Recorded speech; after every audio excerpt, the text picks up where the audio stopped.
Hello बच्चों, कैसे हो? ठीक हो सारे? So welcome to my channel science guru और मैं हूं आपका अपना शिवम शर्मा। सो बच्चों, आज मैं लेके आया ह्यूमन आई का 5th पार्ट, जिसमें हम डिस्कस करने वाले हैं स्कैटरिंग ऑफ लाइट के बारे में। सो लास्ट टाइम डिस्पर्जन के बाद, जब डिस्पर्जन बताया था मैंने कि प्रिज्म से लाइट पास करती है and it is split into 7 different colour and forms spectrum which is basically formation of 7 different colours, that is VIBGYOR. So उसके बाद मैंने एक और कंसेप्ट करवाया था जिसमें हमने एक प्रिज्म के आगे इन्वर्टेड प्रिज्म रखा था and when white light is converted into 7 different colours and 7 colours again merge into a single white light, ये किया था हमने। तो उसी के आगे हम करने वाले हैं आज फॉर्मेशन ऑफ रेनबो। रेनबो कैसे फॉर्म होता है उसके बारे में पढ़ेंगे। देखो, अगर नोटिस किया हो तो रेनबो हमेशा आफ्टर शावर, मतलब बारिश के बाद निकलता है, नंबर 1। सेकेंड थिंग, जब सन ओपोजिट हो, मींस ये कह सकते हैं कि रेनबो हमेशा सन के ओपोजिट निकलता है। ठीक है, ये भी देखा होगा। प्लस देखो, होता क्या है बेसिकली, जब बारिश होती है, बारिश होने के बाद बहुत छोटे छोटे वाटर ड्रॉपलेट्स होते हैं जो हमारे एयर में सस्पेंड रहते हैं एंड ये जो सस्पेंडेड एयर है, सस्पेंडेड मॉलिक्यूल्स ऑफ वाटर के, these are all act like a prism. तो प्रिज्म में हमने पढ़ा था डिस्पर्जन। डिस्पर्जन में क्या होता है, when a single light is split down into 7 colours. तो सोचो, इतने सारे प्रिज्म, स्फेरिकल प्रिज्म, जब व्हाइट लाइट उनसे पास करेगी तो 7 डिफरेंट कलर्स बनेंगे और वो 7 कलर्स कितने ज्यादा ह्यूज अमाउंट में होंगे, क्योंकि बहुत सारे स्फेरिकल ड्रॉपलेट्स होते हैं। तो यही रीजन है फॉर्मेशन ऑफ रेनबो का। ठीक है, देखो मैं किसी एक के बारे में बात करूंगा। अगर मैं बात करूं, यहां पर ये है हमारे पास स्फेरिकल, वाओ कितना अच्छा बना है, एकदम साफ सुथरा। देखो, ये हमारे पास आई सनलाइट,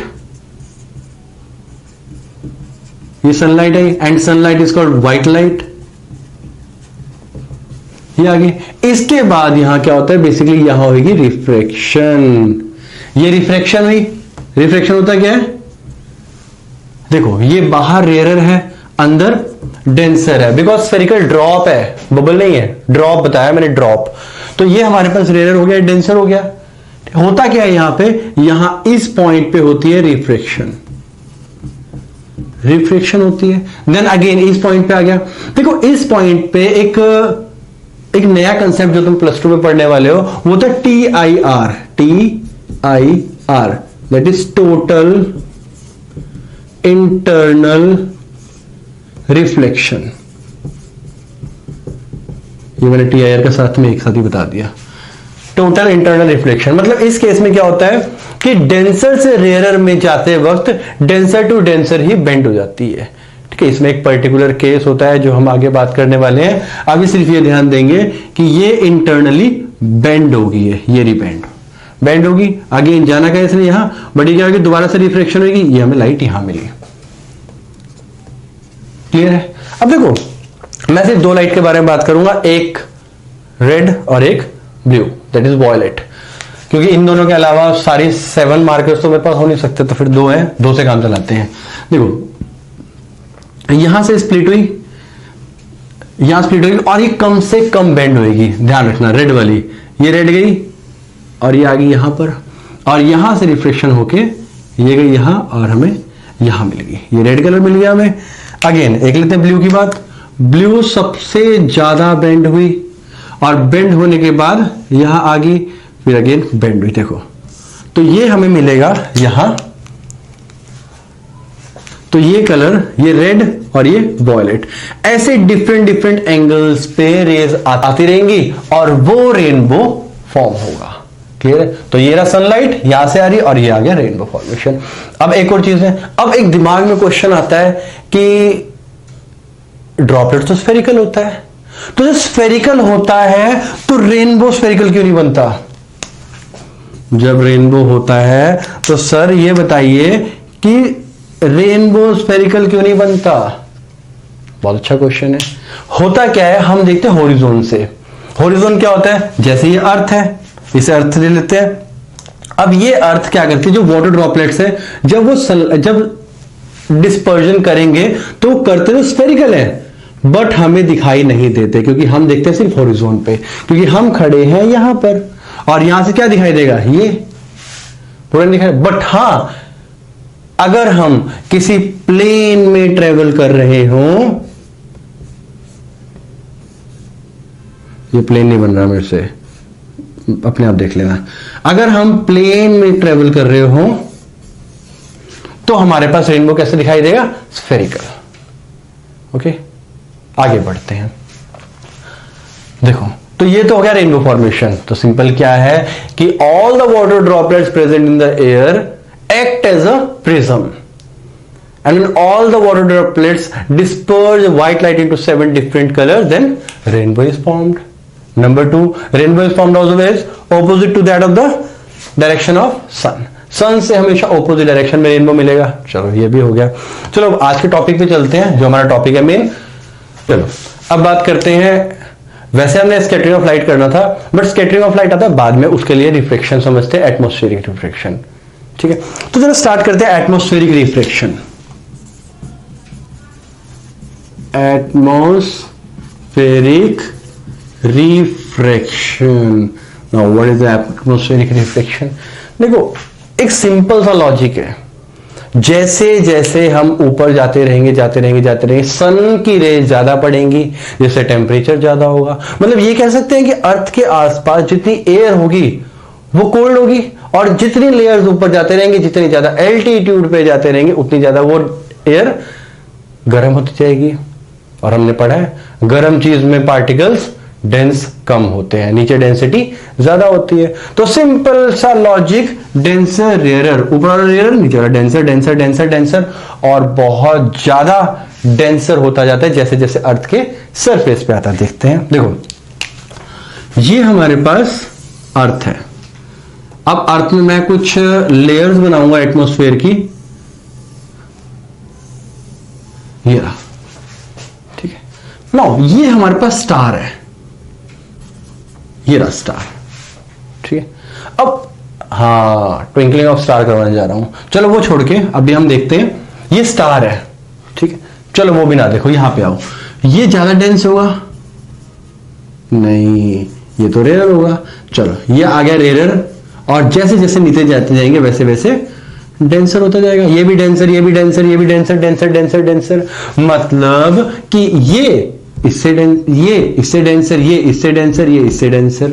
सबसे ज्यादा डेंस होगा नीचे वाला। ठीक है, तुमने देखा होगा कई बार अगर बहुत ज्यादा गर्म एयर हो, बहुत ज्यादा गर्मियां होती हैं गाड़ी के ऊपर, गाड़ी बिल्कुल गर्म हो जाती है, उसके सरफेस पे कुछ देखोगे तो ऐसे फ्लिकर करता हुआ दिखेगा ऑब्जेक्ट। ठीक है, ऐसे। और ऑब्जेक्ट और देखे होंगे तो खाना बनता है, तो वहां पर गैस जलते टाइम वहां की जो एयर है वो गर्म हो जाती है, और गर्म होने की वजह से वहां के जो ऑब्जेक्ट है, अगर उस एयर में से हम ऑब्जेक्ट को देखेंगे तो ये हमें फ्लिकर करता हुआ नजर आता है। क्या रीजन है? यही रीजन है देने वाला हूं। तो देखो एक और क्रिएट करते हैं हम, ये रहा rare, denser denser denser denser denser and denser. तो हुआ क्या, जो रेज आएगी, ये आई, क्या आएगा, थोड़ी सी बेंड हुई अंदर को, फिर थोड़ी सी बेंड हुई अंदर को, फिर थोड़ी सी बेंड हुई और फिर बेंड हुई। मतलब अगर मैं यहां पे बात करूं, जो ये सोनू खड़ा है, सोनू को क्या दिखा, सोनू को तो ये दिखा ना कि जो स्टार है वो कहां है, स्टार तो भाई यहां है, उसने तो यही दिखा, लेकिन एक्चुअल में कहां है, वो यहां है। अब एटमॉस्फेयर है सन का, नॉर्मल तो रहेगा नहीं, कभी कहीं डेंसर, कभी कहीं डेंसर, कभी कहीं डेंसर। तो ये स्टार हमें कभी यहां दिखेगा, कभी यहां दिखेगा, कभी यहां, कभी वहां। तो जब ऐसे पोजीशन को अपने शिफ्ट करता रहेगा ड्यू टू एटमॉस्फेरिक रिफ्लेक्शन, हमें ये ट्विंकल करता हुआ नजर आएगा। ठीक है, so that is why stars twinkle. चलो ये भी ठीक है, ये भी समझ आ गया। सेकंड बात करेंगे हम, ध्यान से देखो, स्टार की पोजीशन भी राइज है, मतलब स्टार थोड़ा सा ऊपर दिखाई देगा। सिंपल, लाइट यहां से आ रही है, अगर इसको स्ट्रेट लेके जाएंगे, वेवलेंथ तो सेम है लाइट की, वेवलेंथ सेम है, तो यहां से जब जाएगा तो वो सेम डिस्टेंस ट्रेवल करेगा, सेम डिस्टेंस ट्रेवल करेगा, तो ये हमें हायर लगेगा। क्लियर है? द एपरेंट पोजीशन,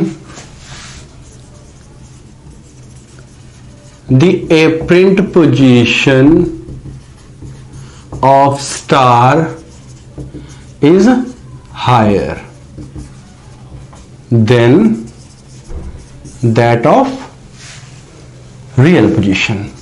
जो उसकी रियल पोजीशन होगी उससे थोड़ा सा हायर दिखाई देगा, मतलब ट्विंकल भी दिखाई देगा, हायर भी। अब बात आती है प्लैनेट्स में। एक क्वेश्चन आता है प्लैनेट क्यों नहीं ट्विंकल करता, बहुत बढ़िया। दूसरा आता है सन क्यों नहीं ट्विंकल करता, ये भी अच्छा है। देखो स्टार्स बहुत ज्यादा दूर होते हैं, ठीक है, तो हम इसे एक पॉइंट सोर्स कंसीडर कर सकते हैं कि ये एक पॉइंट सोर्स है, बट प्लैनेट को नहीं कर सकते। प्लैनेट बहुत पास होते हैं स्टार से, तो वो क्या होता है, एक एक्सटेंडेड सोर्स होते हैं, पास होते हैं। प्लस सन है, सन भी एक्सटेंडेड सोर्स है, तो सन और प्लैनेट्स क्या होते हैं, एक्सटेंडेड सोर्स। तो यहां से जितनी भी फ्लिकर हो रही है या एटमॉस्फेरिक रिफ्लेक्शन हो रही है, उसकी वजह से जितना भी इफेक्ट है पोजीशन को चेंज करने का, वो जीरो हो जाता है। रीजन क्या है, देखो एक छोटा सा एग्जांपल देना चाहूंगा। अगर मेरे पास कोई एक एलईडी है, ये एलईडी है, इसे मैंने सामने वाले घर में लगा दी। अब जब सामने वाले घर में लगा दी तो अगर इसको टिमटिमा ऐसे करेगी तो दिखाई देगी, ऑब्वियस दिखाई देगी। ऐसे बुझेगी बंद होगी, बुझेगी बंद होगी, दिखाई देगी, टिमटिमाती हुई दिखाई देगी। बट अगर सोचो मैं एक बड़ा सा ग्रुप ऑफ एलईडी ले लूं, जिसमें प्लैनेट की बात कर रहा हूं, तो जब मैंने ग्रुप ऑफ एलईडी ले लिया, क्या इसमें से एक सोर्स, दो सोर्स, तीन सोर्स, इसमें से दो चार एलईडी, अगर इसको मैं सामने वाले घर में लेके जाऊं, अगर इसमें से एक एलईडी, दो एलईडी बंद करते रहो, फिर जलाते रहो, बंद करते जलाते रहो, लेकिन बाकी सब जलनी चाहिए। तो सोचो इसकी पोजीशन चेंज हुई, इसकी पोजीशन चेंज हुई, इसकी हुई, इसकी हुई, इसकी हुई, इसकी हुई, सबकी एक एक करके अगर पोजीशन चेंज हुई, क्या अगर दूर रखा है उसमें से दो एलईडी बंद कर दूं, क्या मुझे वो बंद दिखाई देंगी, नहीं दिखाई देंगी। तो ये रीजन है, इसका मतलब कि वो इसलिए ट्विंकल नहीं करता, वो एक्सटेंडेड सोर्स है, तो इनका जो इफेक्ट है वो नल हो जाता है, जीरो। क्लियर है, सो दे डू नॉट ट्विंकल। तो दो रीजन लिख सकते हैं इसमें, नंबर वन एक्सटेंडेड सोर्स होते हैं, number two they are near to the star, near to the star, star से बहुत पास होते हैं इसलिए। तो दो रीजन हम इसमें दे सकते हैं। क्लियर है, चलो आगे बढ़ते हैं। एक और कंसेप्ट आता है, एक और कंसेप्ट आता है हमारे पास, अर्ली सनराइज एंड सनसेट। अब ये क्या भला है, ये भला तो हमें पता ही नहीं क्या चीज है। देखो अर्ली सनराइज और अर्ली सनसेट में क्या होता है, देखो हम जो देखते हैं, हम देखते हैं बेसिकली हॉरिजॉन से। हम एक काम करते हैं, यहीं पे बनाते हैं। अब ये सोनू है, ये सोनू है। अब अगर ये सोनू यहां खड़ा है तो इसको क्या नीचे का नहीं दिखेगा, उसे सिर्फ इतने ऊपर का दिखेगा, and this is called horizon. इसे बोलते हैं हॉरिजॉन। अगर सन ऊपर होगा इसके तो हमें दिखाई देगा, अगर यहां होगा तो दिखाई देगा, अगर यहां पे नहीं होगा तो हम कहेंगे कि वो सनसेट हो गया, अगर यहां हो गया हम कहेंगे सनराइज हो गया। यही तो करते हैं। क्या सन कभी छुपता है, नहीं, वो कभी नहीं छुपता, बस सन के अर्थ के पीछे पीछे पीछे पीछे पीछे पीछे जाता रहता है। ठीक है, क्लियर है। चलो तो अब देखते हैं अर्ली सनराइज सनसेट। जब सन यहां पहुंच गया है, अगेन वही चीज है, ये आई bend bend bend bend bend होकर यहां तक पहुंची, बट अगर स्ट्रेट देखूं तो वो यहां दिखाई दे रहा है, मतलब एक्चुअल उसकी पोजीशन ये है, एक्चुअल पोजीशन ये है, बट लाइट बेंड होने की वजह से या एटमॉस्फेरिक रिफ्लेक्शन की वजह से उसकी एप्रेंट पोजीशन ये दिखाई दे रही है। ठीक है, और इसमें इस गैप में 2 मिनट का डिफरेंस होता है। तो 2 मिनट यहां हो गए सनराइज के टाइम, रात को भी तो यही होगा, सनसेट के टाइम 2 हो गए, तो कितना हो गया बड़ा दिन, 2 + 2 विच इज 4 मिनट, मतलब 4 मिनट हमारा दिन बड़ा होता है। क्लियर है यहां तक? कोई डाउट हो तो कमेंट सेक्शन में पूछ लेना। चलो आगे बढ़ते हैं। देखो ये था हमारा जितना भी एटमॉस्फेरिक रिफ्लेक्शन का पार्ट है। नेक्स्ट वीडियो में मिलता हूं स्कैटरिंग ऑफ लाइट में। अगर वीडियो अच्छी लगी हो तो लाइक कीजिए, सब्सक्राइब कीजिए मेरा चैनल और अपने दोस्तों में शेयर कीजिए वीडियो।